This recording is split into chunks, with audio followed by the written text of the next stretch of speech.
اور اگر آپ ناراض نہ ہوں، بعض اوقات خوش آمدی مریدین پیروں کو اس قدر کہتے ہیں کہ آپ تو بخشے ہوئے ہیں، آپ تو کامل ہیں اور آپ تو پہنچے ہوئے ہیں، اور وہ سن سن کے بچپن سے جب آنکھ کھولتا ہے وہ شہزادہ آغوش مادر سے جب نکل کے وہ خانقاہ کے ماحول میں آتا ہے تو وہ یہی سنتا ہے کہ یہ کوئی الگ مخلوق ہے، تو آہستہ آہستہ اس کی طبع کے اندر بھی یہ راسخ ہو جاتا ہے کہ مجھے تو کوئی پرسش نہیں ہوگی، میں تو شریعت سے، قانون سے، اخلاقیات سے مبرہ ہوں۔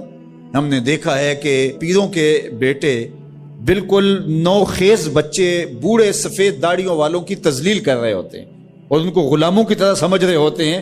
ان کا خیال ہے کہ ہم ان کے اوپر جو ہے وہ کوئی حاکم بن کے آئے ہیں۔ یہی سیاستدانوں کا حال ہے، یہی باقی طبقات کا حال ہے۔ تو وہ ماحول ایسا ان کو دیا جاتا ہے اور وہ پھر آہستہ آہستہ یہ سمجھتے ہیں کہ ہم تو بخشے ہوئے ہیں، اور ایسا ہوتا ہے کہ وہ بیچارے دعا سے بھی محروم ہو جاتے ہیں۔ میں نے دیکھا ہے کہ جب لوگ فوت ہوتے ہیں تو بالخصوص جو اس طرح کا ماحول ہوتا ہے تو وہاں پیر صاحب کے لیے مغفرت کی دعا نہیں کی جاتی، ان کے وسیلے سے اپنے لیے دعا کی جاتی ہے۔ تو یار کیسی محرومی ہے کہ جو دعائیں مغفرت کی، غفران کی، باوجود کے پیغمبروں کے دامن پہ کوئی گناہ کا دبا اور داغ نہیں تھا، لیکن اللہ سے وہ استغفار بھی طلب کرتے رہے اور اپنے لیے غفران اور رحمت کی دعائیں بھی مانگتے رہے۔ اصحاب پیغمبر، اولاد رسول سب یہ کچھ کرتے رہے۔ لیکن آج جو ہے وہ مجھے اچھی طرح یاد ہے کہ ایک دفعہ ہم کہیں فاتحہ پڑھنے گئے، بہت پرانی بات بھی نہیں ہے، کوئی 10 سال پرانی بات ہوگی، تو وہ جو صاحب فوت ہوئے تھے تو میں نے غفران و مغفرت کا کوئی لفظ کیا تو میری طرف بڑی تیکھی نظروں سے لوگ لکھنے لگے کہ یعنی کیا آپ ان کے لیے مغفرت کی دعا کریں گے؟ یعنی یہ تو بخشے ہوئے ہیں۔ میں اور آپ کسی کے لیے گمان کر سکتے ہیں، دعا دے سکتے ہیں، لیکن قطعاً کہنا ہمارے لیے یہ مشکل ہے۔ تو پھر کیا کریں گے؟ ہم دعا مانگیں گے۔ نیک سے نیک پارسا شخص بھی ہو، ہمیں یہ بتایا گیا کہ اس کی خوبیوں کو بیان کرو، اس کی اچھائیوں کو بیان کرو، اس کے اچھے اعمال کا ذکر کرو اور اس کے بارے حسن ظن رکھو، لیکن اس کی مغفرت کے لیے دعا کرو۔ آج ایک بندہ چوری کرتا ہے، ڈاکے مارتا ہے، ظلم کرتا ہے، جور و تعدی کے بازار کو گرم رکھتا ہے، اپنی طاقت کے بل بوتے پر، اقتدار کے بل بوتے پر، اپنی اثر و رسوخ کے بل بوتے پر، اپنے منصب کے بل بوتے پر وہ کمزور کو دبا لیتا ہے، غریب کی گردن مروڑ دیتا ہے، غریب اس کے سامنے بات نہیں کر سکتا، اور ساری زندگی وہ ڈاکو، وہ چور، وہ بدماش، وہ غنڈا، وہ اشتہاری دندناتا رہتا ہے، اور اس کو نہ کوئی عدالت پکڑتی ہے اور نہ قانون اس کی گرفت کر سکتا ہے، اور نہ بستی میں، محلے میں، گلی میں اس کے سامنے کوئی آواز اٹھا سکتا ہے، اور کمزور ساری زندگی پسا رہتا ہے۔ تو مرنے کے بعد اس لیے وہ عدالت رکھی گئی ہے۔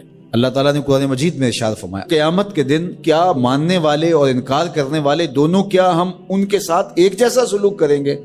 ما لکم کیف تحکمون، یہ تم کہاں سے فیصلہ لائے ہو، یہ بات تم نے کہاں سے گھڑ لی ہے؟ مرور زمانہ کے ساتھ جو مسلسل مشق ہوتی ہے تمہاری اس دنیا کے اندر، اس سے تم سمجھتے ہو کہ ایسا ہوگا، لیکن ایسا ہوگا نہیں۔ وہ ایک الگ نظام ہے، اور اس نظام میں آپ کو ایک ایک چیز اللہ کے حضور لے کے پیش ہونا ہوگا۔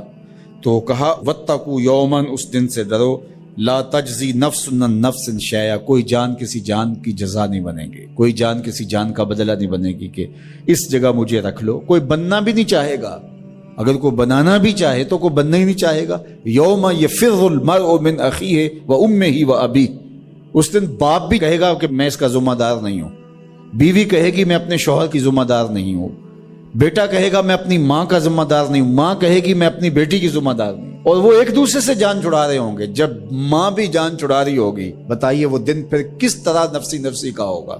آج کی تاریخ میں سارے لوگ میدان چھوڑ کے بھاگ جائیں، لیکن ماں جو ہے وہ جلتی ہوئی آگ میں بھی کود جاتی ہے اپنی اولاد کے لیے، لیکن وہ دن اتنا سخت ہوگا کہ ماں بھی چھوڑ دے گی، ماں بھی کہے گی یہ اس سے پوچھو، میں اس کی ذمہ دار نہیں ہوں۔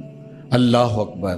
تو کہا وہ دن آنے والا ہے۔ آج تم نے دنیا کے اس رویے سے اور اس طرز زندگی سے اور جو تم زندگی گزارتے ہو اس سے تم نے یہ نتیجہ نکال لیا ہے کہ آخرت میں بھی ایسے ہی چلے گا، تو ایسے نہیں ہے۔ اگر اس بار آپ چراغاں نہیں کر سکتے اور آپ کے محلے کے اندر کچھ لوگوں کا میٹر اس لیے کٹ رہا ہے کہ وہ بل دینے کی اہلیت نہیں رکھتے، تو آپ چراغاں کرنے کی بجا آپ بل دے دیں تو اللہ کے رسول زیادہ خوش ہوں گے۔ ہاں بھی کریں اور بل بھی دیں، یہ تو بہت اچھی بات ہے۔ میں نے تو ایک زمانے میں کہا تھا کہ جتنا چھت بنا کر کے مختلف بوٹے اور تاروں کی اتنے پیسے آپ گلی کے اوپر لگاتے ہو، ایسے پیسے اور ڈال کر کے اگر نیچے والی گلی پکی کر دو تو میلاد والا رسول تم سے زیادہ خوش ہوگا۔